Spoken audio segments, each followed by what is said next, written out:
السلام علیکم تمام اہل ایمان کو رمضان کی آمد ہے، اس کی مبارکباد دیتا ہوں اور آپ حضرات سے گزارش کرتا ہوں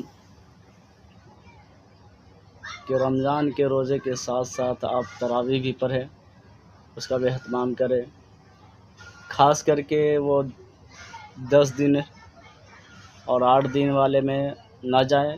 بہتر ہے کہ 30 دن تراویح پڑھیں، کیونکہ جو 8 دن 10 دن پڑھ لیتا ہے اس کے بعد وہ سوچتا ہے کہ اب تراویح میرے ذمہ ختم ہو گئی، تراویح ہو گئی میری۔ ایسا نہیں ہے کہ تراویح 8 دن اور 10 دن ہوتی ہے۔ اگر 10 دن ہونی ہوتی تو روزہ کل سے رکھتے ہیں، ایک دن پہلے سے تراویح کیوں شروع ہوتی ہے؟ اس لیے کہ اگر 29 روزہ ہو تو تراویح بھی 29 پوری ہونی چاہیے۔ اگر 30 روزہ ہو جائے گا تو 30 تراویح پوری ہونی چاہیے، اس لیے ایک دن پہلے سے اسی رات سے تراویح شروع ہوتی ہے۔ لیکن اکثر لوگ اس چیز پہ عمل نہیں کرتے ہیں، وہ 8 دن 10 دن پڑھ کے سوچتے فری ہو جاتے ہیں، اس کے بعد جائیں نہ جائیں کوئی فرق نہیں پڑتا۔ وہ سنت مؤکدہ ہے، اس لیے آپ لوگ کوشش کریں کہ پڑھیں، بہتر ہے کہ پڑھیں۔ اور کسی آدمی کو اگر ٹائم نہیں ملتا ہے کہ 8 بجے رات میں ہم نہیں جا سکتے،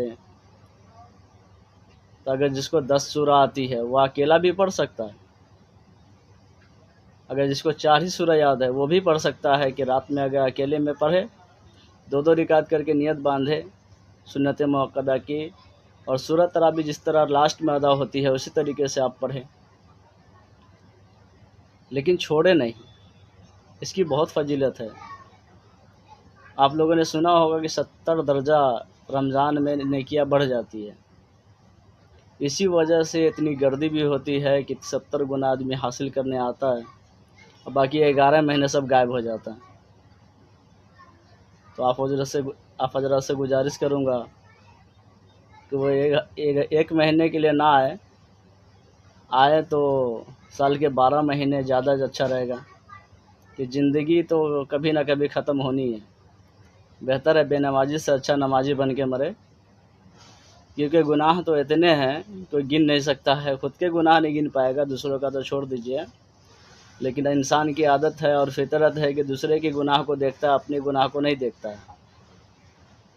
تو اس لیے اپنے گناہ کو دیکھے، دوسروں کو نہ دیکھے، اور جو عمل کرے بہتر ہے کہ عالموں سے پوچھ کر کرے، چاہے وضو ہو یا نماز کی نیت۔ یہ نہیں کہ وہ دوسرا پڑھ رہا ہے میں بھی ویسے ہی پڑھ لوں گا، ایسا نہیں ہے۔ دوسرا اگر غلط کر رہا ہوگا اس کو دیکھ کے آپ کریں گے تو آپ کی بھی غلطی ہوگی اور ڈبل گناہ ملے گا، کیونکہ آپ نے پوچھا نہیں، سب کچھ عقل رہتے ہوئے اس کو اپنایا نہیں۔ یہ علم تو ہونا چاہیے کہ کم سے کم میں دوسرے کو جب دیکھ رہا ہوں وہ صحیح ہے یا غلط، پتہ کیسے چلے گا اگر آپ نہیں سیکھے تو اس لیے زیادہ بہتر ہے مسجد کے امام سے پوچھے، مؤذن صاحب ہے ان سے پوچھے، اگر کوئی آدمی آپ کے دوست لوگ ہیں ان سے پوچھ لیجئے۔ اگر شرم آتی ہے، اکثر آدمی کو شرم کی وجہ سے ہی نہیں پوچھتے، لیکن اگر شرم آتی ہے تو آپ پوچھیے، اپنے دوستوں میں پوچھیے۔ دوست کو سارے راز کی بات بتاتے ہیں، یہ کام کے بعد کیوں نہیں پوچھ سکتے؟ دوست اپنے دوست کا ہر حال جانتا ہے، کتنی اچھائی ہے کتنی برائی ہے، کتنا کماتا ہے کتنا بچاتا ہے، کس سے ملتا ہے، سب جانتا ہے آدمی۔ لیکن اگر دوست کوئی بات بتا دے تو آدمی کو یقین بھی تو نہیں آتا ہے، بولتا ہے یہ تو میرے ساتھ رہتا ہے، جیسے میرا ہی حال ہے۔ اگر میں کسی کو کوئی بات بتاؤں تو آپ جو مجھے جانتے ہوں گے وہ جانتے ہیں کہ میں کیسا تھا اور آج کیسا ہوں، اور جو نہیں جانتے ہیں تو مجھے دیکھ کے یہی سوچے کہ کوئی عالم ہے، میں عالم نہیں ہوں، لیکن الحمدللہ اتنے مسائل جانتا ہوں کہ جو انسان پیدا ہوتا ہے اسے قبر تک پہنچا سکتا ہوں۔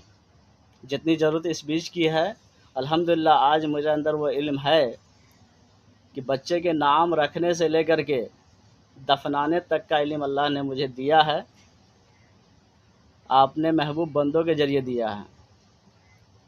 تو آپ لوگ دعا کیجئے کہ میرے علم میں عمل میں اور برکت ہو، اور آپ بھی اس پہ عمل کریے، یہ میری گزارش ہے۔ یہ ایک اچھے دوست کا آپ کے لیے رائے ہے۔